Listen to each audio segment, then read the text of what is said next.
रुपया देके थानसा को तोड़ने के लिए प्लानिंग कर रहा है। बोलता है हमारा बुरी लोगों को थोड़ा सा रिग्नाइट बोले ना तो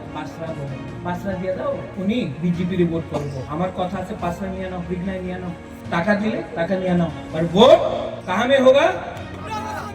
आंचलिक पार्टी तिपरा माथा में आपको वोट करना पड़ेगा। और क्वाइफांग से मैं बोल रहा हूं एडीसी में हम लोग जीतेगा, तिपरा माथा एडीसी इलेक्शन जीतेगा। उसके बाद 2028 में सीके जमतिया बाबू सीके जमतिया बाबू हम आपको यहाँ से क्वाइफांग से बोल रहा है, क्वाइफांग से बोल रहा है भवरंजन हरेंद्र हम आपको बोल रहे हैं राइटिंग में लिख लो 2028 में त्रिपुरा में मुख्यमंत्री तिपरा शाह को बुला गया वो हमको दखल करेगा, हम उनको